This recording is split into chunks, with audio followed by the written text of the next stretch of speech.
Hello, I'm Charlie Simons, your host here on Do Not Talk, talking about two things you're never supposed to talk about: politics and religion. That's all I heard growing up. Well, I think that was bad advice. Love my grandfather. Look forward to seeing him again someday. But I think that was some poor advice. I don't think we should have ever stopped talking about it, because look where we are now. You can't have a civil discussion anymore. They just scream you down, shut you down. They don't want to hear anything. They, as in everyone on the left, I'm on the right, and unashamedly so, I'm on the right. But that's because I vote biblical principles, and that's how I see things. Now, you might think I'm completely wrong and I don't fully understand the Bible. Well, before you claim that, just make sure you actually read it, and you're not just going off what somebody else has told you. Read God's word. Things will become clear to you, especially if you ask him. Ask him for some guidance, some clearance, some clarity before you read the word. Start in the New Testament. If you've never read before, a chapter a day keeps false teachers away. The book of John is a great one to start, or you can read all four Gospels if you want. But the thing is, once you start, don't stop. Go all the way through to the end of Revelation. Don't be afraid of it. But keep asking the Lord, please reveal your word to me. Please reveal things to me. In your name, Christ Jesus, amen and amen. Best advice I can ever give anyone. So I have a lot of respect for people who are out in the mission field, the people who are being the hands and feet of Jesus, as they say, who are actually there online, on the front lines. And it is a battle. It's a spiritual battle. And I want you to meet a man who, that's what he does. That's what he does. I don't want to hear from a missionary. I don't care about anything about that. Okay, well, if you decide the show isn't for you, sorry you feel that way, but this is what he does. His name is Bruce Wolff, and he's with Brigade Air. Check that out. Mission Aviation Adventure Camps. How cool is this? I love this. I always wanted to get my pilot's license, and just has not happened, never did happen. Brigade Air teaching these kids how to fly and how to get out on the mission field, because there's a real shortage of pilots being able to fly in Bibles and other supplies on the mission field, which is some of it so remote that you're landing on a dirt strip. You know, it's kind of like it's right out of the movies, like this. By the year 2030, there will be over 1 billion roadless people on planet Earth. That means no paved road to move materials or people in and out of where they live. Why is that an issue, roadless people? We take that for granted here in the Western Hemisphere. Most of missions work, church planting, Bible translation, is done in the majority world where there aren't any roads. Because of tsunamis, earthquakes, war, how does humanitarian aid, how do supplies, how does the gospel get through when the roads are gone? Missions aviation is how. A small plane can get into places where there are no roads.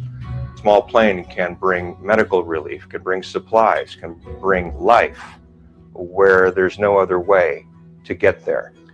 To solve the problem of transportation and communications in missions work, a large chunk of that solution has been already taken care of with the advent of the Quest Kodiak.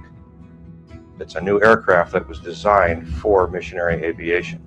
It's taken into account all of the needs, the lack of aviation fuel, the short airstrips, the higher payload, to more efficiently bring people and supplies in and out of those roadless communities.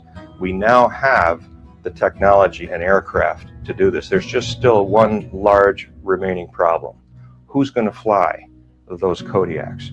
Who's going to fly that missions aircraft of the future? Where are these pilots, these humanitarian and missions aviation pilots, going to come from? Over the years, missions aviation organizations have depended on two large sources of recruitment, the military and the airline. Missions for years would pick the low-hanging fruit available with pilots that already had a high degree of training. Today, we have to throw the seed much earlier and grow those recruits. From the time that they're the age of 14 to 18, we plant the seeds in their lives in hopes that they will one day become a missionary aviator. Brigade Air fills that need by introducing 14 to 18-year-olds through our camping program, through our mentoring curriculum, the full picture of missionary aviation. My name is Craig Hollander. I am Chief Pilot for Mission Aviation Fellowship in Kalimantan, Indonesia. Been here for 9 years, serving as pilot mechanic. I was first involved with Brigade Air in the Mission Aviation Adventure Camps in 2002. Had the opportunity to instruct one of those camps in Columbia, California. I think the biggest advantage of the Mission Aviation Adventure Camp is just introducing younger kids to the whole concept of missionary aviation.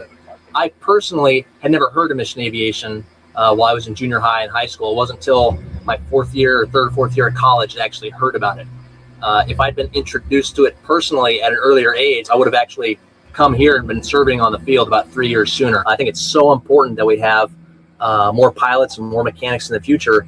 Problem is, a lot of people just don't know that this kind of opportunity exists. And I really feel like God is calling young people.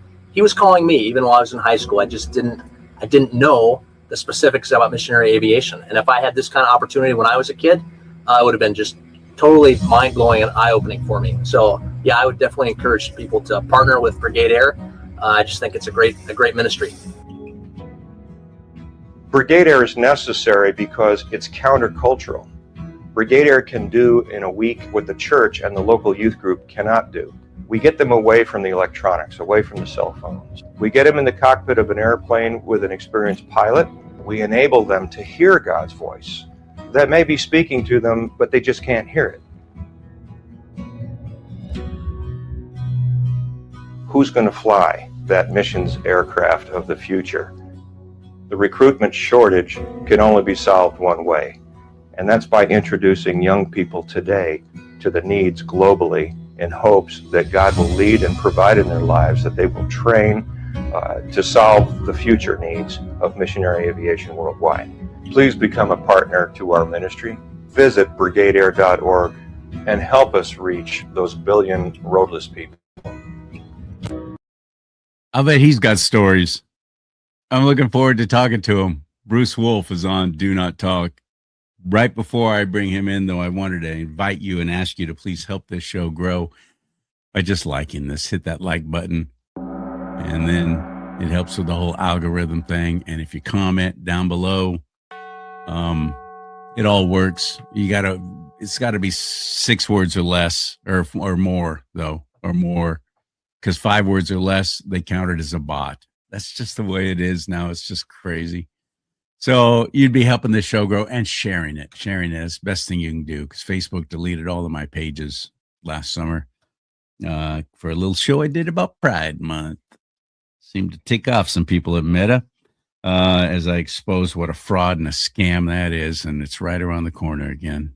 Oh, man, every year now. Brigade Air on the air everywhere on Do Not Talk. Are you ready? Hit it. Yeah! Woo!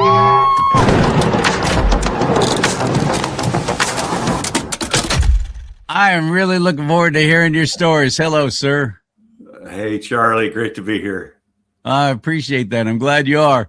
That was a good video there on your website, brigadeair.org. Well done. Really gets the message across now. When I was a fairly new Christian, I was looking into that. But the thing, I understand why you want to reach younger people, because you want them thinking this way and growing this way in the Lord's work from an early age, because life got in the way for me. Life got into the way for me because I was already in my 30s, working, responsibilities, owning a home, Was single at the time. Nobody take care of my dogs or anything. I couldn't, if I just gave up and went on the mission field.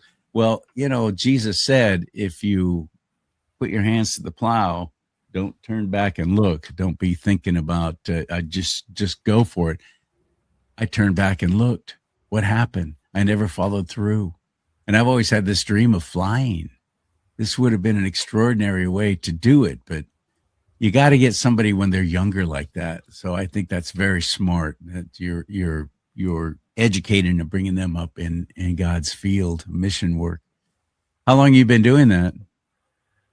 Well, let's see. I flew for a mission based in Tucson, Arizona, that flew in and out of Mexico for 6 or 7 years prior to starting Brigade Air in 2000. So that's been 25 years with Brigade Air and another 6 or 7 before that with the hands-on. And that was the exposure for me to the true need for new recruitment in this area of ministry. Aviation is just simply put the crucial, critical link where there's no infrastructure, there's no roads, as you just saw in the video. You don't wait around for infrastructure. That could take a couple hundred years in some places. So, the airplane's getting it done. Bible translation and church planting in the most remote reaches and frontier places that still occupy about 1 billion people on this planet. And he told us to go. He told us to go wherever that is. Go. Let people know. Let everyone know. That is our job. That is our work here on earth. Getting people ready and introducing them to the salvation through Christ Jesus. That's our directive. That's what we were told to do. Not just to sit back and show up at church once a week and go, okay, I'm good. And then go on living how I was that guy. God, okay, God, you can take care of this part right here, but I got everything else. I got this over here. That was my relationship with him. It was ridiculous. I was one of those Christians. That's sad. I think about all the time that I wasted. But did you start off? Were you a commercial airline pilot? Were you military? How'd you get this going? No, pretty circuitously. So there's a story before the story. This is the real one here we're talking about now, is impacting young people to go out and do the thing. As you just said, man, I was just ready to sit here and listen because you're you're saying it all, man. It's great. We were told. So people who call themselves Christians call themselves part of the Church of Jesus Christ. Here in the States, unfortunately, they're missing a big piece of it. Oh, yeah. Which was our marching orders. Jesus didn't tell us do it if you felt like it. He said, as our commander in chief, these are your orders. This is why you're here, is to take this gospel to every nation, to all tongues, to all peoples and tribes. Funny thing, there's an attachment to that. When that job's done, he said he'd come back. So maybe there's a relationship between what we're doing while we're sleeping at the wheel here and the return of Christ. So let's plug that into our thinking when we see current events today. And there's a whole lot of cults and false it. religions. There's a whole lot of cults and false religions that are already out there on the mission field, leading people astray. And we never even think about going door to door, but that's what the early church did. That's what the apostles did, going to towns and literally just letting everybody know and preaching in the square. We don't do that. That's a great segue, because the first true missionary was the Apostle Paul. And if we read his story in the book of Acts, here's a guy going around killing all the Christians he could. He was an on fire Jewish guy who said, we're not going to let this sect pollute our Jewish doctrine and practice. And he went around literally murdering Christians. And Christ got a hold of him in a very dramatic way, appearing to him as a bright light, scared the liver out of him. He was blind for quite a while. And that guy, as intense a person as he was, highly schooled in Greek and in Hebrew, under Gamaliel And as a Pharisee in Jewish education, you couldn't stop him. And here's the segue. Back then, the way Paul got around to do that was on those cobblestone roads that the Romans had just built. So he could walk, and on foot, he traveled the Mediterranean on that Roman road system.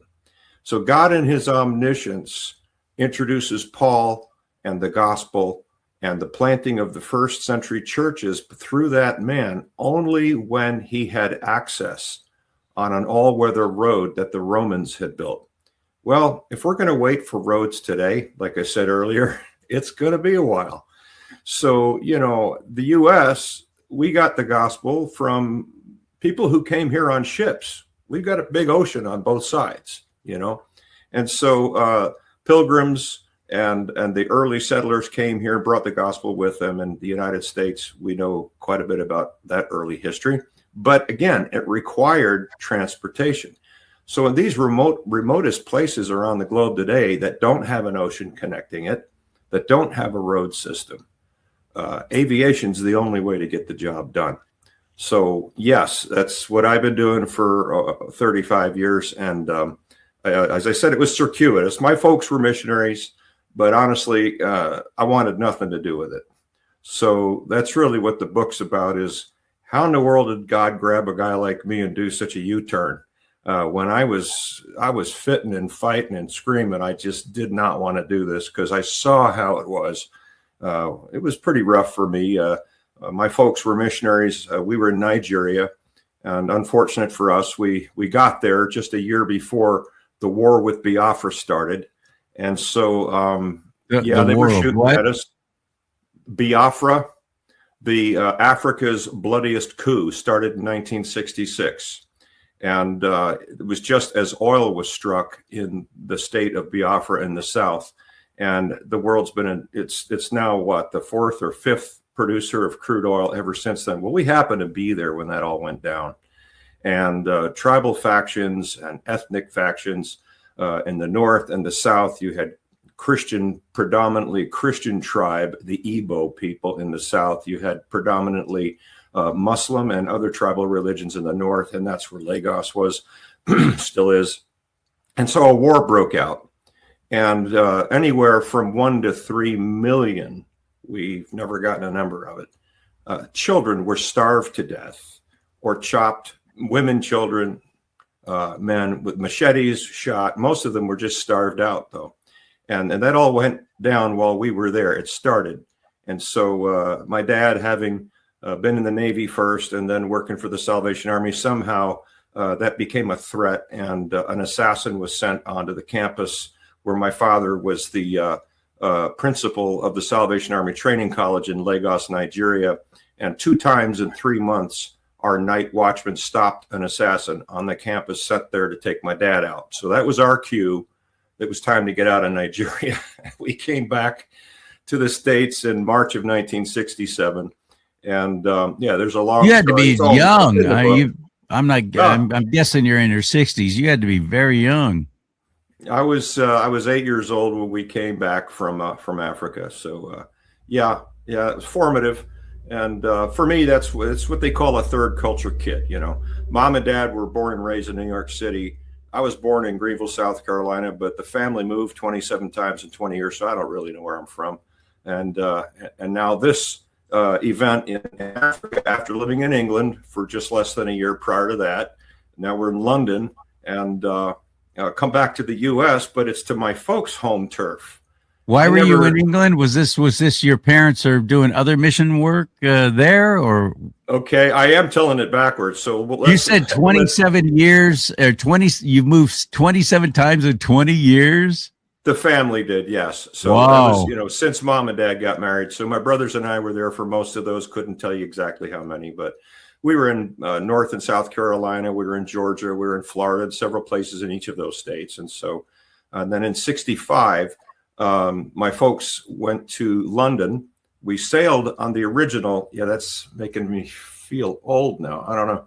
The original Queen Elizabeth from New York Harbor in '65 to Southampton in England. And it was the centenary celebration of the Salvation Army then. So the Salvation Army was 100 years old that year. And it happened that just coincided with my folks' arrival to do training that the Salvation Army was requiring before they shipped them off, before they shipped us off to Lagos, where my dad was the principal of that Bible college.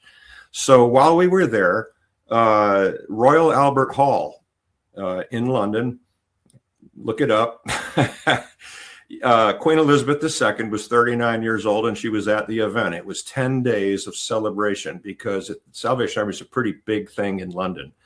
They've done more good for people than the government. Oh, I love Salvation Army. I love them.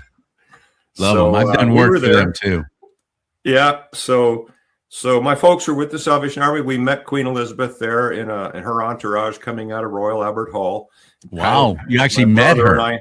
Yeah, we were standing there with a bunch of British Boy Scouts. My dad saw the exit path that the entourage was going. We raced down the stairs from up on the second level and stood there with a whole pack of 100 or more British Boy Scouts. And as she came by with her white glove, she was patting all the little boys on the head as she walked through. So it didn't mean a thing at the time. But so, yeah, that was England for us. And where we lived was just on the outskirts of where Charles Dickens lived and did all of his writing back in the 1800s. So Crystal Palace Park. So these places, I tell you, I got quite a tour and education as a kid on stuff I knew nothing about, didn't care about then either. But, that's where life took us. So from there, we went to Nigeria. And as I said, in our first year was when the war with Biafra broke out. And I mentioned earlier, they still coin it today, Africa's bloodiest coup. And it was over oil. In Africa, they change their names like we change our socks. And it's usually over diamonds or gold or oil. And it never changes. So yeah, there was no such nation of Nigeria until like the 50s or 60s, I think. Well, the British in the late 1800s drew a line on a map. They were pillaging the place for ivory, for oil, for whatever resources they had. And they're still doing it. They're doing good it at today. That. Yeah. Yeah. Stick with your talents. Yeah, they're good at it, right? So, this line was so arbitrary, but they knew nothing about the tribal histories. But there's over 240 dialects in different languages just in Nigeria. And you got major tribal groups. You've got Hausa, Fulani, you've got the Igbo in the south, you got Yoruba in the north. British didn't bother to educate themselves on any of this. So just drawing a line through the middle of everybody's land and territory, it was a fight waiting to happen. And it's still going. Yeah. Oh, yeah. You're absolutely right. We saw that in the Middle East, where England and France did the same thing, carving up the Middle East. And all of a sudden the Kurds, who had their own country, don't. And next thing you know, they're a nomadic tribe. Well, wait, what just happened? There's huge, long decades, centuries of history of that kind of crap going on.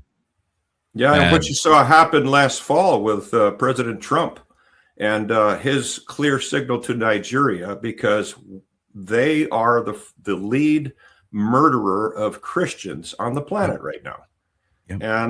And that came through a fellow named Mike Arnold, who wrote a book on the topic, and all of a sudden it hurtled him into the front lines, into the headlines. And Mike's book shook things up, and President Trump got a hold of that and said, "Oh, yeah, I don't think so," and threatened them, cutting off funding to Nigeria if their government didn't intercede, because Christians are just getting mowed down with this, with the Islamic Jihad that's still going on there. Oh, yeah. Well, those elements were there in 66 and 67 when we lived there. Yeah. And they don't waste bullets and killing you quickly with a shot to the head. They're big on torture and coming up with horrific ways to torture and murder people. They're just a barbaric, horrific, violent cult is what. Yeah. So we skedaddled out of there for that same kind of thing going on back there in 67. Unfortunately, they can't leave. Most of them are, a lot of them don't have the resources to be able to bribe an official to be able to even get out of the country. It's awful, man. Because as you can imagine, that left quite a taste in my mouth. It's like, missions? Yeah, right. You know, Yeah, no. why would I Nice. sign up for more of that? Right? Were you flying from an early age? No. No.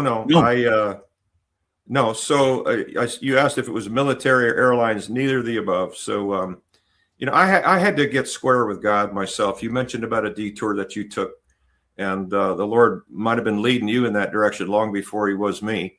So yeah, I had to work through a lot of stuff over those years. It wasn't just the moves. You know, my dad had a lot of issues from his own childhood that he just lived and did not resolve. He was a hit first, ask questions later kind of guy. So that was kind of hard to take as a kid, listen to him preach on Sundays, and then the rest of the week, the way he treated my mom and myself and two brothers, it was a setback, let's say. We could swap stories there too, buddy. Well, Yeah, how much time you it. have? I get it. How old were you when you started flying, though? How did you get into that? So once I resolved the stuff, that seeking God's guidance is like, what do you want me to do? I got to college. I went to King's College, upstate New York, back in the day, and a Christian liberal arts school. And I began to deal with a lot of this stuff from my past. And I really wanted what God wanted. I wanted to follow. I wanted to trust and obey. And I began to open my mind and let God into that emotional part that was still in there that really hadn't ever been resolved from way back. So as God began to move and heal, I began to open myself up more and more and said, you know, I've got technical skills. I could see myself working with my hands and doing this kind of stuff, having lived there. I also had gone back following King's College. I spent a short period in Swaziland in South Africa on my own in 1981. I've heard that's beautiful there. It is. It's gorgeous. It's also, but when I was there, most of the pineapple fields, which is most of Swaziland, was owned by Dole. Dole pineapples were everywhere. And I tell you, I ate about one a day while I was there. I wasn't supposed to, but I did anyway. So went back to test the waters and just see, is this really what you want, Lord? And then later, the revelation that I'm better with my hands than I am speaking and writing and preaching and all of that stuff. That just wasn't my thing. So after college, I married, had a family, and then I went back to school. I went to Moody Aviation down in East Tennessee. And it's part of Moody Bible Institute. And the aviation program was designed specifically to train guys to go into missionary aviation. The school was started in 1946. So it's been around a long time. They're still going. It's not in Tennessee anymore. It's in Spokane, Washington now. But we settled in, and for 3 years of Moody, it was airframe and power plant, the mechanic certificate as an aircraft pilot first, and then 2 years of flight training, which takes you from private license, commercial license, instrument rating, and then all of the electives like multi-engine and flight instructor rating and all of that you want to do after you finish their program. So, and then they shoo you in. You have a choice as a free agent to find a sending agency, a mission sending agency that needs you to do this kind of work. So I pursued with the small group that was based in Tucson, Arizona, moved my family there, and worked for those guys for 6 or 7 years, flying in and out of Mexico in support of church planting and Bible translation work in Mexico. And so it's while I was there, I learned, wow, the recruitment for this it's unheard of. I mean, nobody knows about this. I mean, this is the first time you're learning a lot of this, I'm sure, today. And we're sort of the church's best kept secret, and that's not intentional. It's just, you know, your time and effort and fundraising and everything goes into doing the work. Somebody else is doing the marketing, apparently. So now that I've been at this for 35 years, I find myself doing some of that writing and speaking and maybe some more what we'd call marketing about it. We got to stoke interest because it's still an unheard of but a vitally needed area of ministry, and we're trying to do that with young people. I think it's extraordinary. I want to know more. I want to encourage people to follow through and go to brigadeair.org. I want to encourage you to please do that and find out what they're doing and get Bruce's book. Tell us about your book. Well, I touched on a few icebergs just now in the last 10 or 15 minutes, and the Yeah, fully you did. developed icebergs are all in that book. So, yeah, all the stuff about Dad and how I got through that and the step by step. There's a chapter, chapter 3 is called The Lamp. And what that's about is based on My is apologies. based on a psalm in Scripture, Psalm 119, 105. It says, "Thy word is a lamp unto my feet and a light unto my path." Well, it looks like just Hebrew poetry. Say the same thing twice with different words, right? When I was in flight school, I started to learn something about static versus dynamic stability, and it dawned on me that psalm seems to illustrate that, but it's hiding in plain sight. Lamp unto feet, that's when you're standing still looking down and you see your feet underneath you, and that's all you see. This lamp is a little tiny 1-inch flame on an oil lamp, and if you're standing still, that's all you see, lamp under your feet. It's not until you move and take a step that it becomes a light unto your path. And unfortunately, a lot of Christians today, like you said earlier, they go to church Sunday, the lamp's under the feet, it's shining, what the Word of God says, there it is. You got a lot of light on a lot of different issues over time, right? But do you ever trust and obey the light that you've been given and take that step in obedience? If you stand still, all you ever have is a lamp under your feet. Once you start to take steps of obedience and follow and trust, guess what? Then there's enough light for what? One more step. And you take that one, and you take the next and the next. And before long, you look behind yourself and go, wow, look at that path God just brought me through, an increment at a time, and he did miracles. He did miracles doing it. So that's kind of where my story pieces together, from the childhood piece to the family going back to, moving with me to go through flight school, and then raising financial support and moving out to Arizona and flying in the mountains of Mexico for those years. And then starting Brigade Air on nothing. I didn't have money, but 3 of us got together and said, this is a God project. And I believe through all of Scripture, when God directs you to do something, he empowers his own projects without fail. But you got to trust him, and you got to take it slow. It's not very American. We don't get that 50,000 candle power light to, look 2 miles in front of us.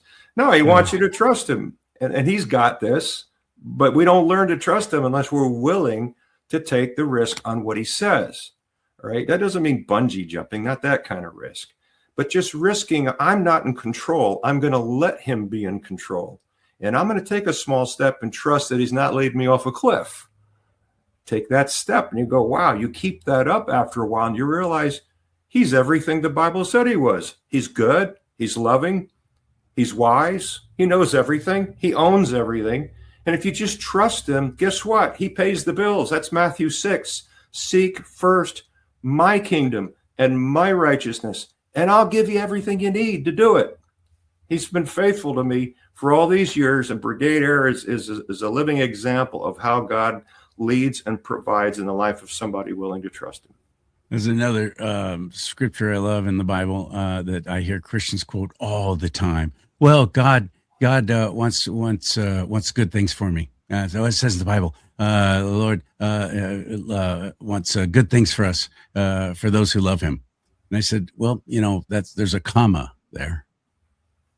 Do you know what the rest of the verse says? That's Romans 8. Yeah. No. To those who are called according to his purposes. Exactly. And we don't do that.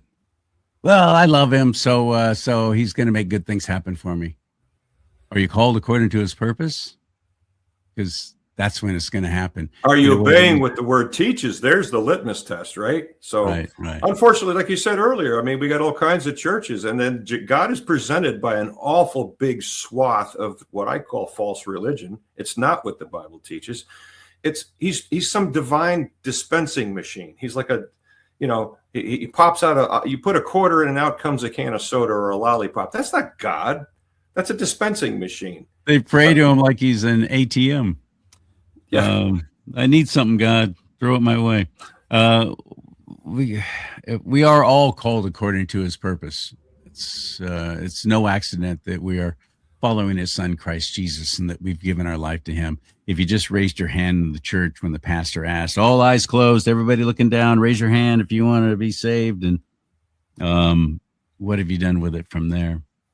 The talents, I love that analogy, that story from Jesus about the master who went away and left the three servants. One got 1 talent or coin. The other one got 3 and one got 5, right? If I remember right. And what happened to the one when the master came back and the other 2 invested, did things with it, made the boss some more money. And then there was that third one who only got 1 coin, who buried it and didn't do anything with it. What happened to that servant? It didn't turn out well for him.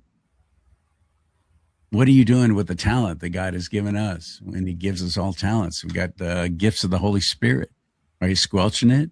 How many Christians have I talked to who have said, well, I don't, because I'll talk, I'm at work. I've paid the price for, I lost a 6-figure income gig in San Francisco, doing morning radio there when I first got saved, because I started going on the air talking about Christ and Jesus and that I was a Christian now. I started talking about it. They freaked out.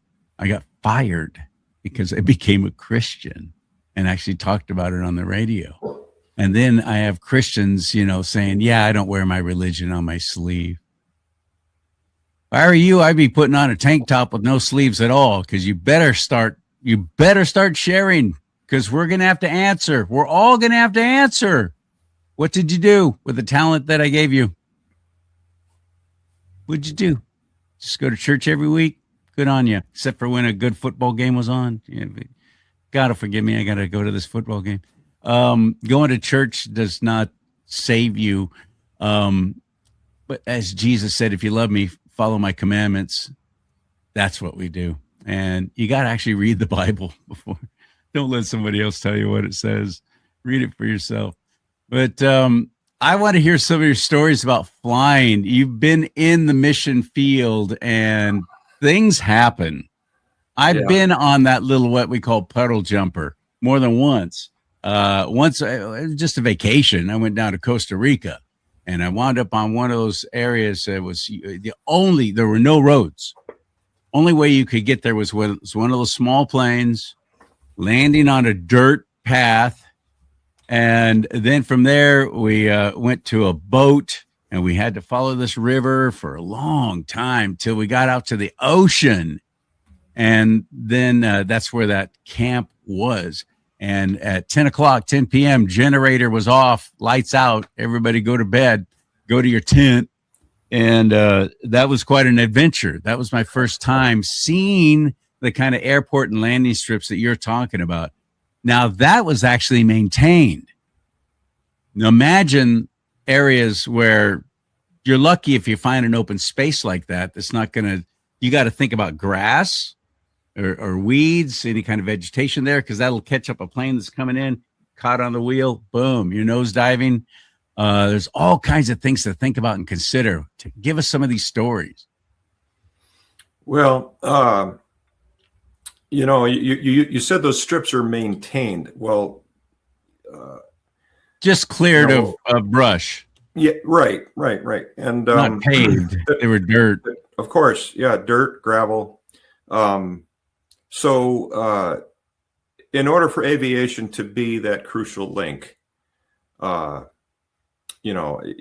cleared stretch of jungle, or if it's in an arid region, you say puddle jumper. Now, there's a lot of stories that pop into my head with that, because there's the stories of what I was flying mostly was in a Cessna turbocharged 206. A Cessna 206 was six passenger airplane. And that's kind of been the workhorse of the mission aviation fleet for a long, long time, until in the past 15 years, that airplane that was in the video at the beginning, the Quest Kodiak, came as a solution to land and take off out of any of the airstrips that a 206 could get into. Only it could carry 3 times, sometimes 4 times the payload. Good. It's a turbine engine. It's a turboprop airplane with a 750 horsepower Pratt Whitney engine. So bigger tires. It's to people who aren't familiar with the plane, it reminds them of a Cessna Caravan. Caravan couldn't do what this airplane does because a Caravan has a pretty wide wing, and its payload, it's built for a different purpose. This plane was built as a workhorse to carry in many more times the gross weight of what a Cessna 206 could do into the same strips without having to rebuild them all and widen them and lengthen them for another airplane. It was a new design. The wing was designed very uniquely, and I'll say it was designed by Tom Hamilton of Stoddard Hamilton Aircraft Company up in Washington. He's a West Coast guy. He was building airplanes for a long, long time before this, and he and a former missionary, retired missionary from MAF, Mission Aviation Fellowship, one of the large sending agencies based in. They were in California. They were in Redlands for over 50 years, and now they're up in near Cascade, Idaho. They're just outside of Boise. So those two guys got together on a napkin drawing back in the 80s and said, man, how are we going to solve this? And that's what turned into the Quest Kodiak. So that airplane still helps solve it, but it's now using jet fuel, not avgas, the blue stuff that is getting more expensive, and places around the globe it hasn't been available for many years. So in order to keep going, you've got to have something with a turbine engine that flies on jet fuel. Well, that's what this turboprop airplane does. The wing was designed shorter and wider, and it's called a discontinuous leading edge. There's a lot of aerodynamic features built into that airplane so that it can do this slow and heavy, what's called short takeoff and landing. And when you say shorter and wider, that can go both ways, or two ways. You're talking about the width of the wing, and when you say wide, is that the length of fore to aft? Yeah, leading edge to trailing edge. Yes, it's okay. The whole and design. So of the wing width is the depth of it from you said fore to aft. Fore to aft is front to back. And the length of the wing is side to side. Port and starboard. I'm trying to remember these terms. Okay, so port and starboard, that's what we would think normally is the length of the wing, right? Yeah. Yes, the width, okay. How wide. Most people probably are not even interested in this at all, but I am fascinated with it. So it's okay. The idea is that this plane was from scratch a new design to serve this purpose. Okay, so now we have that. Well, the plane I was flying was the last generation before that. They're still out there. The Cessna 206 is still used every day all over the world, right? And in this enterprise of missionary aviation and humanitarian aviation, it's still the one that's as long as you can get the blue fuel, the 100 low lead gas, it's 100 octane blue stained fuel, not like the gas in our cars, which is red in color. So that's the fuel that's getting harder and harder to find because it's not being produced like it used to. So that's a problem. It becomes a limitation. So the point is, all of these new design features went into this airplane, taking all of these issues into consideration right from the drawing board. And it was made special. It was made custom for missions aviation work. So I got into it, like I said, through, circuitously. It took time. Then I served in Mexico. That's the second time you've used that word, by the way, and I have no idea what it means. Circuitously? Yeah. The long way around, the long way home, in a circuit. I went not a direct straight line, but look at all the things I'm learning. Look at all the things I'm learning from Bruce. Yeah, I went around the block. Circuitously, okay. Yeah, it's just a circuit tour. Let's call it that. So okay. It wasn't a straight line, shortest distance. It was probably the longest possible distance between 2 points. Okay. So yeah, it took many years. But anyway, that's I don't feel bad. Moses was 80 before God did something with him. Abraham was 100 before Isaac was born. So I'm okay. It's all right. I wasn't quite that old. So, but yeah, then the Lord, the thing about the lamp again is, as you take in those small steps and you keep moving, you're wanting to trust him and obey him. So you say, well, I think he's saying, let me go this way. And you do, And guess what? While you're moving, it's like my mom used to say, it's easier to steer a moving car than a parked one. Now, you got to be about our age for that to make any sense. Because mom learned to drive in an old Willie's Jeep in New York City, and trying to parallel park that thing with traffic. Wow. Oh, With right? the 3-speed on the floor. And popping Oh, the my clutch, goodness. and people are trying to push you out of the way before you take the space. That's where that thought comes from, is trying to grunt on that steering wheel and trying to cut that from full right to full left. No while power they're steering. moving. Oh, no. No. So once you're rolling and moving, God will give you a bump to the left or the right and go, nah, not quite there, but over here a little bit. But it's up to you to get moving. That's that lamp under the feet, light under the path thing. It's a choice. It's an obedience piece. It's recognizing God for who he is, and he's not a divine lollipop in the sky to make me feel good, right? That is not the God of Scripture. So when you enter into that relationship of faith and trust with him, and you do it through his son, Jesus, that you're very clear about, you don't just wake up one day and say, okay, God, I'll do it your way. You first have to own that you are a sinner. That's what the Bible teaches. That's a word you're not allowed to use today either. But here we are talking religion and politics today, right? What I do, brother. You're a sinner, and according to God, you deserve death because you can never meet up to his holy, high standards, right? But he's loving too. He's not just some guy with rules. It's like, this is the way, this is his character, who he is. And in order to relate to him, it's got to be on his terms. So we learn, like you said, read the Bible, figure that part out, and then come to him and confess. That means to agree with God. I agree with what he says about me. Now I'm getting close here, right? I start to agree with him. Then I what? Repent. That's another word we're not allowed to use, but it's all over the Bible. That means to turn, right? To change your mind. So first agree with God about who you are and who he is, then change your mind about the way you've been doing life. Guess what? You accept the sacrifice of his son, Jesus, and his resurrection. And now you begin to live by faith, and it's a process of growing. It's a process of learning to trust him more and more. And all of a sudden, you find yourself on a completely different path than you used to be. Faith is an act, isn't it? Yes, sir. Yes, sir. So, if anything, the book is about that process of how I got there from where I started. Now, it happened that my folks were missionaries, but it was the worst reason for me to go into missions was what I experienced as a kid as a missionary brat. But I got over it. You went anyway. Yeah. It's like the poor preacher's kid. You didn't answer my story or my search for. I'll get there. Yeah. Okay. So the 206 story. I love hearing these kind of stories. I love it. Well, yeah. Well, the first airplane story, I was long before I was a pilot, and that's the first chapter in the book. Actually, is when I was on my way to doing this short-term thing and kind of testing the waters and saying, "Is this really what you want me to do, Lord?" So after I graduated from college in '81. I went and spent several months in Swaziland, working as a volunteer with a missionary group out there, and just flying there on the airlines. I mean, from JFK to Amsterdam, and then from Amsterdam through Zaire to Johannesburg. So, I mean, that's crossing the equator and all the way down. I think that leg was 15 hours just from Amsterdam. So all that went stunningly. Well, KLM Airlines, all of that, right?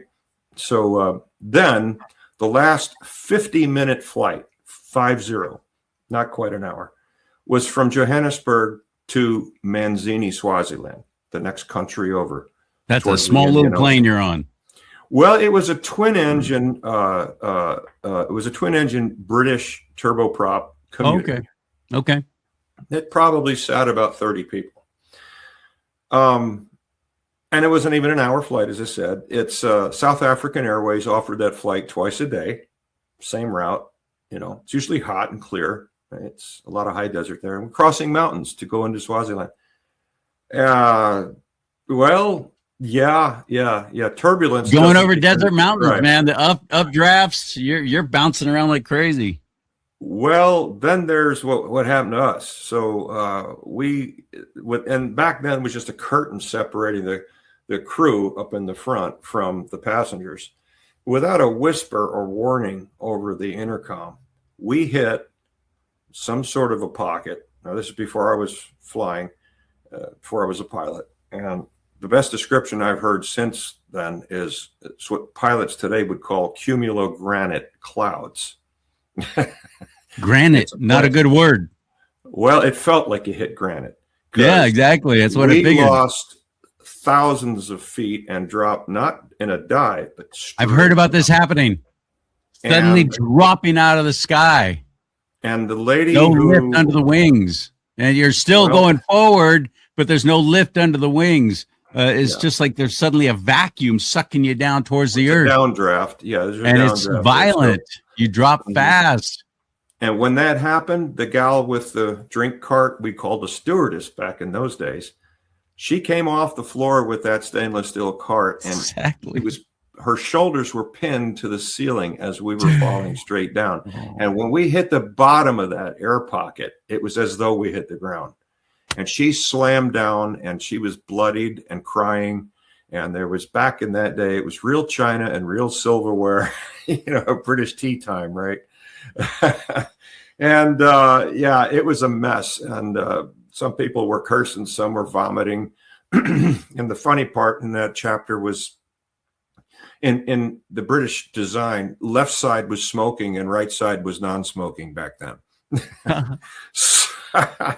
So I remember those days. I remember my dad was a smoker when they started in California, put it in non-smoking sections. We had to sit in the smoking section.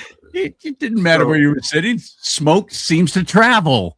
I got off that plane and I thought, what in the world have I done? This is my first experience on my own and trying to test things out. Say, God, you really leading this way? And I almost died in that airplane.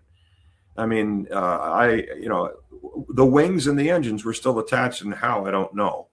But anyway, that was not me. But the one time coming back from it's like a rogue wave. It's like a rogue wave. If you're a sailor, it's a very similar kind of thing. Nobody can explain what happened. How did this happen? Where did that come from? What was that? Well, they can explain it, and that was the hard part to swallow. Was this crew up in the front made that same flight twice every day, 5 days a week.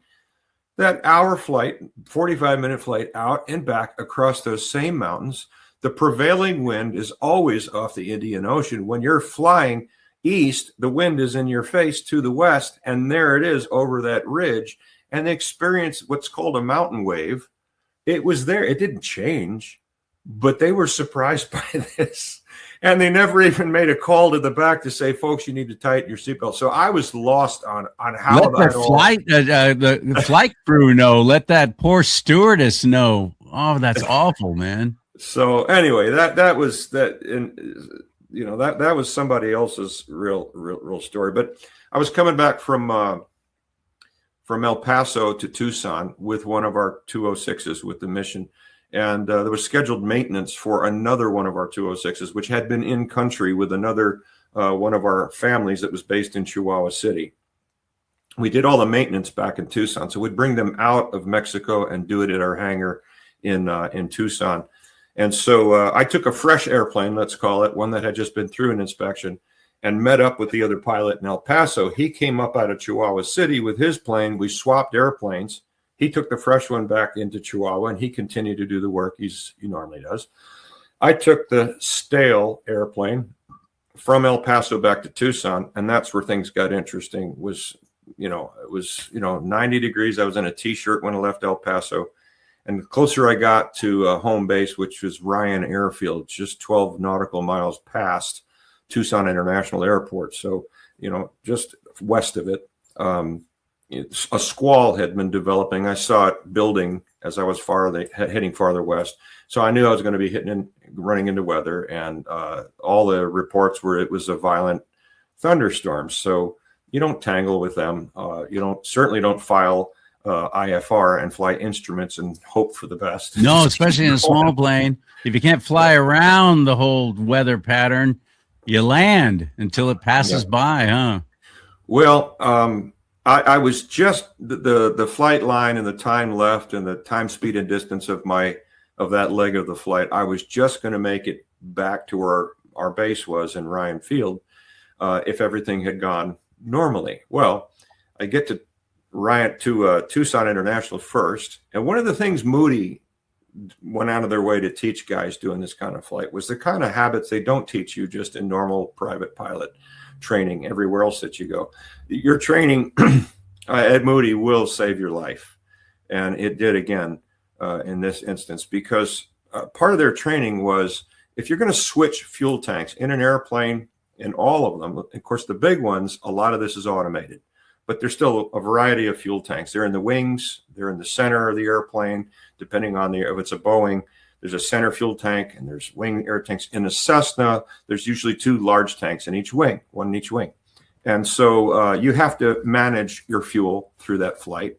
And that means time and distance and how much you've consumed in order for the plane to stay balanced in flight. You don't just suck one wing dry and leave the other one full, because now you're fighting the weight of that side is heavier. Interesting. I'd never even considered that. Wow. Well, go get some flight training. You'll learn all about it. I want to. I've dreamt of that for so long. Well, keep dreaming. Yeah. So you got to manage that. If it's a 30 minutes on each side or an hour, whatever it is. So what Moody taught us to do was, if you're going to switch tanks, burn it into your head, no matter where you are or what the airplane is or what the conditions are. Switch it, it's common sense when you think about it, over a place that you could land if you had to. Because you got 2 fuel pumps to consider here. One of my old Ford pickup trucks had dual tanks, and it was notorious that one would always go out. This is not like that. This is 2 separate tanks with a valve to control where the fuel comes from, but it's just one fuel pump, one engine-driven fuel pump up in the front, okay. Right? Okay. So those 2 tanks drain into. I know listeners don't want to hear all this, but it's a header tank that those 2 tanks drain into first, and then it pumps into the engine up in the front. So you got this turbocharged, 325 horsepower, air-cooled engine up there in the front, and you're cruising in that airplane at about 160 miles an hour. And so in order to switch the tank, you got to lean down, and there's a valve on the floor there between the pilot and co-pilot seat. So you reach down and you turn it from the one tank pointing to let's say it was on the left tank, and I'm switching to the right tank now. And unfortunately for me, the design of that fuel pump, the fuel valve rather, goes from left to right, but first it passes through, I don't know why they did this, the off position. So you do it quickly, and you don't lollygag. The engine doesn't quit running. Because if you do, the engine quits. If you stop in the off position, well, that's just silly, right? Why would you do that? Well, for me that day, I was switching from left to right, and the fuel selector handle came off in my hand. And I'm holding it and going, oh, that's not good. I had no idea what position that valve was in when the handle came off. Was it still on the left? Had I gotten it to the right, or was it somewhere closer to the off position? So now I'm leaning over, my instrument panel's right in front of my nose, and I'm watching what's called. There's no co-pilot. You're by yourself. No, well, you don't need one on these flights in this plane, but there's a manifold pressure gauge in front of you, and that's your first indicator. It's a turbocharged, so it's manifold pressure gauge on there, and it's usually up in the 30 inches of manifold pressure or so. And if that needle starts to flicker, you got an issue. And it did. And my engine quit. So I was, I had a lot of fuel on board. I just couldn't get to it. And again, God's providence in the training at Moody for me, that at that moment, if I hadn't done this very close to the Tucson International Airport, I was still within gliding distance of those main runways. And it's just a commercial airport. There were 2 jets getting ready to take off out of there to beat that storm. Yeah, so if they call you off and say, no, that runway's not clear, you're not going to be able to do that. Well, when I yell Mayday, I own the airport. That's another way the rules work. So these 2 guys were taxiing out for takeoff. I saw them, and about that time, and I'm watching this, and the engine quits, and now my propeller's perfectly still in front of the airplane. but I'm at about 4,000 feet with plenty of room. Sure got quiet, didn't it? Sure got quiet. Yeah, very quiet. Now it's a glider. It's a glider. It still flies beautifully, just quieter. And you do have to find a place to put it down. So why not put it on the runway right there? That'd be nice. Yeah. So that's what I did, and it ended very uneventfully. And of course, over ATC, they're asking the airplane call sign.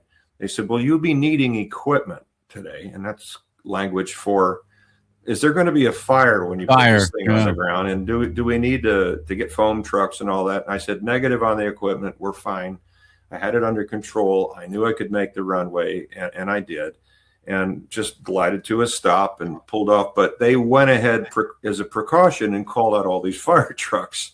So here's these guys in flame suits, and now it's raining sideways, and temperature had dropped from 95 when I left El Paso. Now it's like 50. Because the storm is here.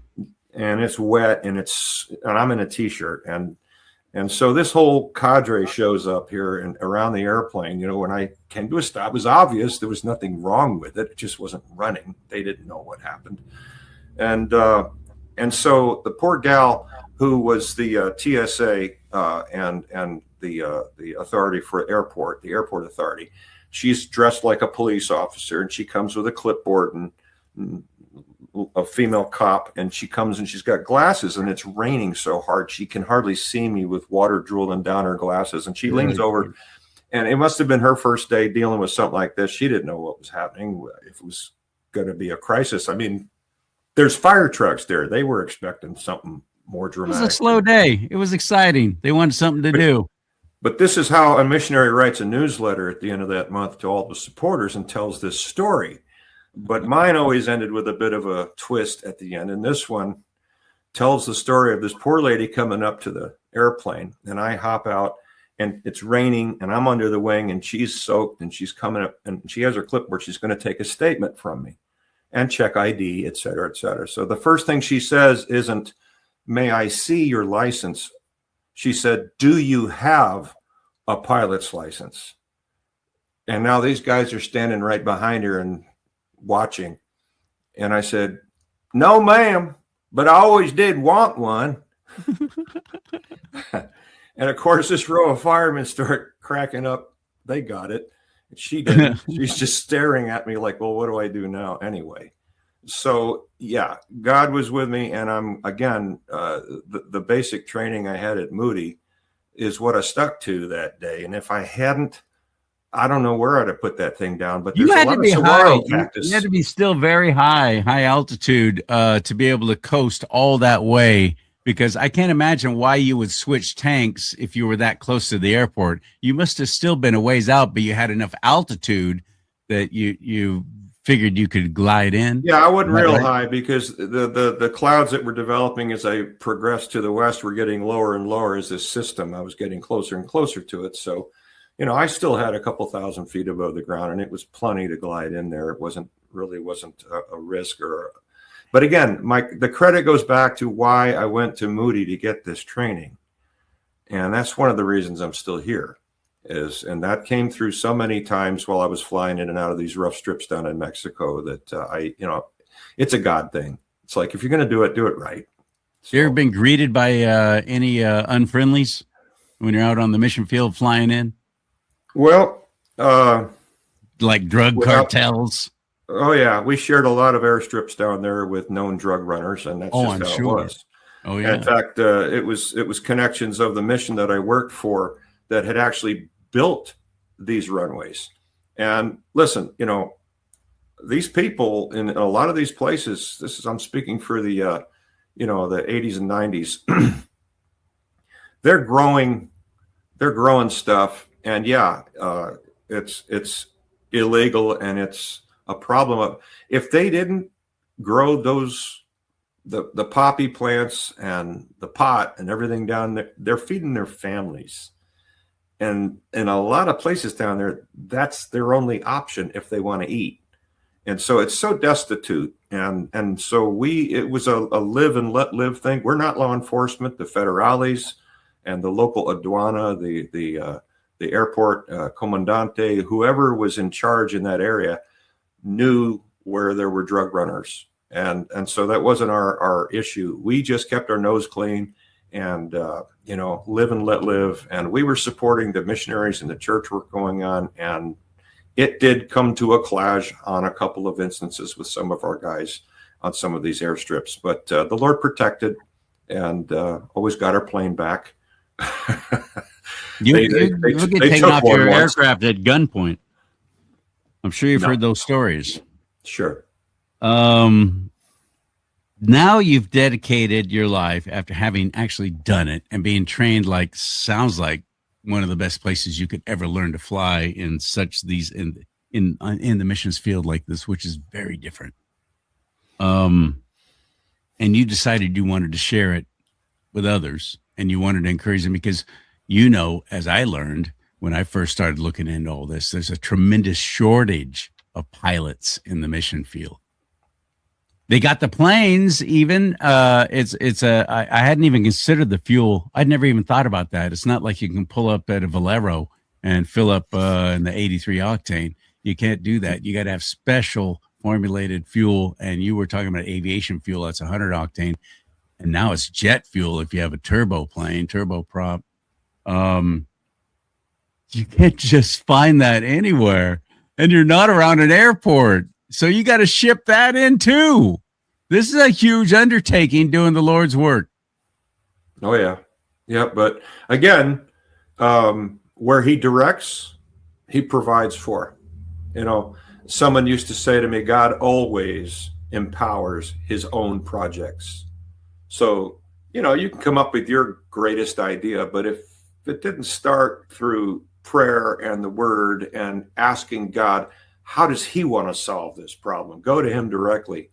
Look, he created everything there is by speaking words. I think he can do it. That's the problem with those of us who do follow him is he's too small most of the time. We forget. It's so easy. We're so preoccupied with, the ABCs, attendance, buildings, and cash, that we just forget, wait a minute. My Heavenly Father made everything I can see and everything I can't see with words. He speaks and things happen.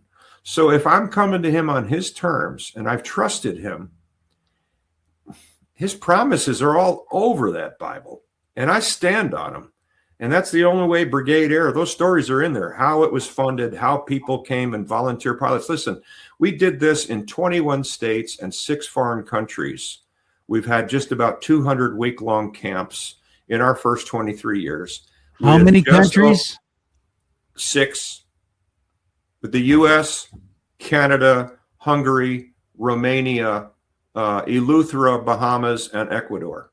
So about 200 week-long camps, usually about 12 campers, small group on purpose, with 2 or 3 pilots and 2 airplanes, all volunteers. And it's hands-on.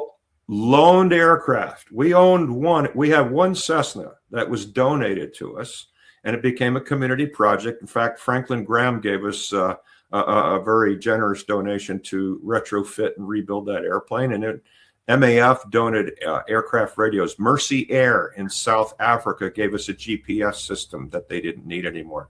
So the whole community came together. The paint was donated from Frito-Lay Company with leftover paint after they had painted their fleet of biz jets. And so one thing after another added up. We had this gorgeous airplane that was donated. It was older, but very low time, and it looked brand new. That was in the video too, that you just saw at the beginning.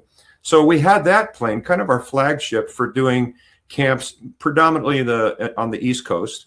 But then all the others were loaned, borrowed aircraft, where a guy says, here's the keys, bring it back without denting it, please.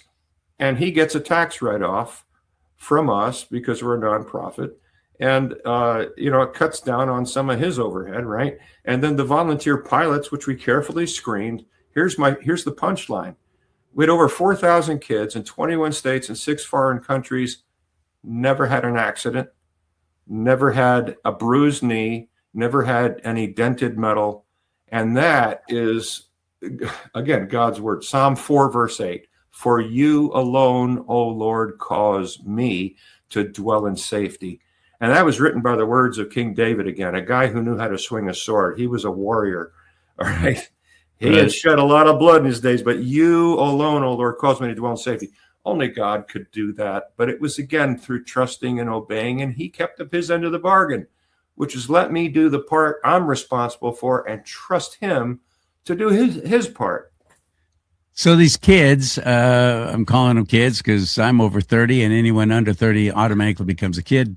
Deal with it. That's what you get when you get older. You get the privilege of calling everybody a kid. You got these kids that are probably in ages from where to where on average. Well, depending on the specific camp, but 13 to 18 or 14 to 18 in some places, because we did this through partnerships. We did it through. So they're very young. So they don't have their pilot's license. Oh, maybe no. Some do. Well, yeah, you got to be 16 to log time, according to the FAA, towards a certificate of rating. So minimum of 16. We actually had a young man who had been waiting since he was 9. His story is in the book. It's in the back. The last several chapters are what we call the produce aisle. And it's all of there's some pretty hairy stories in there about different camps we did. One of them in Florida back in the day was a wayward son of the caretakers of the camp that was hosting our program. Was an adopted. He was a Russian child adopted when he was about 8 or 9, and the boy just wasn't right. And after he was 18, that boy ain't right. That's right. His parents kicked him out of the house, and it was a rough story. But that story's in the book. We were all bunked down there in this camp in Florida, and we only learned this early the next morning when the camp director got me up at about 4:30. I was supposed to be up at 5:30, and came to his office, and he showed me something on the computer that had just come out over that kid had taken a .22 rifle and murdered his landlord that night, who was a paraplegic lady who owned the house. He murdered her, stole her van, went to the gas station, which was 1 mile from the entrance of the camp. He did a drive off, didn't pay for the fuel, and he had made it as far as the driveway of the camp where we were all sleeping that night. He was going in there to kill his 2 adoptive parents and anybody else that he could. And a 911 call. I did not expect that. Okay, wow. Those are the kinds of stories in there, man. Wow. But there's a lot of stuff. So how God has protected and rescued and preserved, it's just one after another, because guess what? I was vulnerable, and that's the whole point. You can take a risk on God. You've got his promises, and we don't know how long we have. I tell you what, I want to die with my boots on. I want to die busy doing what I'm supposed to be doing, not sitting back and playing crossword puzzles in a trailer in Florida somewhere. That's not for me. Me neither. I can't imagine going out that way. I haven't lived life that way. I don't want to go out that way. But I love what you're doing. I think this is amazing. How often do you do it? How many times per year do you take these kids into the field like that? Well, the field is actually a local airport. We would put together a program, as you asked before, are they pilots? No, they're coming and they're curious about this. And we give them hands-on, we give them stick time, but they're never the pilot in command. I am a certified flight instructor, but at the Brigade Air Camps, we were never logging time towards a certificate or rating. They were just introductory and familiarization flights, whetting their appetite. It's kind of You're planting the seed, yeah. Yes, we are. It's kind of what the EAA Young Eagles program has been doing for 40 years now. First flight, but we're doing it several times during the week and giving them full exposure to straight and level and banks and landings and takeoffs and the whole thing. And then we do ground instruction time. So they're learning about aerodynamics. They're learning about physiology. They're learning about the air traffic control system. And then we've got a ream of video material, which comes right from the mission field, live stories. Some of them are mine. Most of them are from other mission groups that we work with, of how God has used and rescued live stories. And some of them happened. One of them is down in Colombia when rebels grabbed the pilot and plane at gunpoint and took him off to an encampment in the jungle. And they were there for months before he escaped in the middle of the night, crawling on his hands and knees through the jungle, found the airplane, uncovered it, and took off in the thick of night with no runway lights. That's like out of a movie. That's like out of a They movie. actually- Now, why they would they actually- keep him? Why would they hold him like that? Other than they were hoping to get a ransom paid. That's it. Hostages. They wanted ransom, right? So, Yeah. I mean, the Mission made their own homespun movie, and that's one of the movies we use at our Brigade Air Camp. So, this is all real stuff, all right? And How long does the camp last every time? It's a week. It's been a week. So this is like science camp, man. Next level science camp. I would be all over this if I was that age. Man, Well, that's life changing. even though you're 31, you're still too old. So you said you're 31. You said you're past 30. So yeah. Right. So I am for the last 3 or 4 years now, because I'll be 67 this month. You pointed that out earlier. I'm not going to ask. The FAA starts to weigh in on guys with a pilot license once you're 65. If you're flying for the airlines, you can still pass a physical and keep doing it. I still have a flight instructor rating. I still have a commercial pilot license and a second class medical, but I'm not using it that much anymore because honestly, that kind of flying to the kids and going in circles and stuff, wow, it's tiring. And that's not the kind of flying I used to do when I was in Mexico, but what the Lord led me into. And so we've handed off the camps that are still going. They're in Maine and in California. And there's one down with one of our partners here in North Carolina near Charlotte. And so other people run them now. And my role is doing what I'm doing with you right now. And it's drawing attention and promoting, and wrote my a memoir. Biography would be terrible. And told my story to say, look, if God could use me where I started, he can use anybody, but it's got to be on his terms and in accordance with his word. We don't get to tell him how he's going to do that. Right. So it's remembering he's God, I'm not. And he's got plenty to say about that. And he's a good God and he loves us. So you got several camps or schools throughout the U.S. Sounds like at least 3-4 different states. If you go to our website, to our partners page, you'll see live links there on the partners page. And every summer that list changes. And you go directly to them now. We used to process all of the camper registrations on our site. Camps and campers. There you go. And that partners organizations, for instance, click on that first one there that says Baptist Park. That's up in Maine. That camp's been going for 16, 17 years now. I've lost track, but it'll go to their page, to their site. JARS has one. That's the one that's in North Carolina. And so I don't have to do the hands-on management and processing and buying the insurance and all the logistics. And so anyone there's interested, things that come into play that you don't even you can't even consider. And look at this. I'm looking at the cost right now for an entire week, and that includes meals. Soccer camp. That's because of the network of aircraft owners and volunteer pilots. Listen, that's the biggest expense for doing this, obviously, is the aviation expense. But we've got a network of partners out there who want to loan their plane and want to take a week off. Maybe a lot of them are airline pilots. We've got some great stories in there on the website too.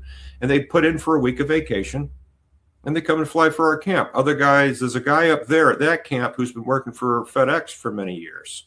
And he schedules it every year now and takes that time off for a week or two. And he runs that aviation camp and he's a FedEx pilot. So that is a very reasonable price. That's basically $100 a day, and you're getting the lodging, you're getting all the meals for your kid, your grandkid, your nephew, your niece, your neighbor's kid, somebody that you want to share a blessing with. You're on the West Coast, Charlie. Go back there if you don't mind, and if you click on the link for MAF, they're closer neighbor to you than the one you just saw. So the third one down there on the left, MAF in Idaho. Yeah. Yep. Okay, there it is. Aviation Adventure Camp. That's it. Oh, you got one coming up in July in Cascade. Beautiful. Yep. And it's at the Cascade, the old Cascade train depot. Oh, it's a beautiful spot because they do kayaking. Cool. The river's right there next to the airport. So even that price is very reasonable, $975. Yeah. This is life-changing stuff here. This is something that a kid who's like, yeah, I don't know what I want to do when I grow up. I don't know. Maybe exactly I'll be what it's for. Yeah. It will light a fire. If they go one more on it has to. Look at the third one, if I can draw your attention there. Not the third one, but it just says jars. They're another one of our partners where we ran and organized that camp for about 16 or 17 years for them. There you go. Jars. There it is. Yep. North Carolina. There you go. And where the mission takes flight. That's a great photo right there. Look at that. And that 206. That's a Cessna turbocharged 206. They bought that airplane for just doing introductory flights for young people after we infected them with our method, and now they use this as their primary. We infected them. Oh yeah. Yeah, they caught the bug, man. They saw it works because we've been doing this long enough. One of our campers in 2017, young lady came back. She had gone on from the camp she took when she was 17 years old. And then in 2017, she came back as a rated flight instructor, and she was one of our volunteer pilots now as a second generation flying more campers. Wow. Bruce Wolff, I am so glad that I met you. I am just fascinated with all of this. And let me bring up your book once again, Finding Hope, Navigating an Obscure Path, Learning to Trust God When You Can Barely Understand Him. Now you're on the Amazon. I can see you're either on Books A Million or Amazon or Barnes & Noble. That's fine. You can go there to get it. But you know what? I didn't mention this earlier, but Fidelis Publishing is the publisher of my book. And Fidelis was started by retired Lieutenant Colonel Oliver North, which you probably have heard of. So Ollie North started Fidelis, and his longtime friend and the editor, Gary Terashita, has worked very closely with me, and what an incredible ministry he had to help me get this book off the ground. Well, for the 250th birthday of America, Fidelis is running a coupon with a 25% discount all of 2026. Look at that. So it's 250THBDAY, 250th birthday at faithfultext.com, and you get 25% off if you go to them. So of your book or all their books? All their books actually this year. Okay, so we got to remember the title of yours then to be able to do that. But okay, so keep that up there. Anybody still trying to write that down? 250THBDAY. That's the promo code or coupon code. 25% off. Faithfultext.com. And look on there, because I'm not a big fan of Amazon.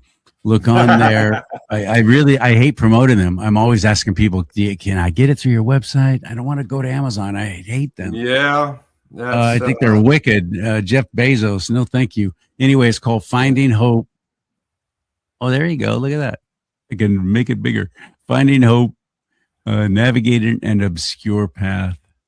Here, I got one right here too. Look at there. It's you amazing. go. I have one right there. You go. You have one. There you go. You see my All right, man. Thank you so much, Charlie. It's been wonderful. I fully agree. And if anyone was bored by all our aviation talk, then they just don't get it. They're still in the dark. Okay, wait. Then here you go. So that's 250 Tango Hotel Bravo Delta Alpha Yankee. Yeah. If they were tired of the aviation talk, now it just got worse. There you go. There you go. Very good. Bruce Wolff, and his website is brigadeair.org. You're a blessing. You're a blessing. And count on me to help in the future. From this point forward, anything I can do to help you, count on it. Just reach out anytime. Thank you so much, man. Appreciate you. Okay, buddy. Talk to you soon. That was awesome. See, I love that kind of stuff. That's That's life adventure that you'll never forget. And the retirement package is awesome. Well done, good and faithful servant. Retirement package is awesome. Go to my website. Hey, Bruce, you need one of these mugs on your desk or behind you there, or you can be drinking out of during your other shows. Let's talk about politics and religion. You need one of those big old 15-ounce coffee mug. Of course, it's red, like the Republican that I am. I got hats, I got shirts, I got all kinds of stuff on my merch store at charliesimons.com. Oh, my little scroll thing is gone. Forgot I turned it off for Godcast. Anyway, charliesimons.com, CharlieSimons.com. May God bless you and keep you. May God bless America. But most importantly, America, bless God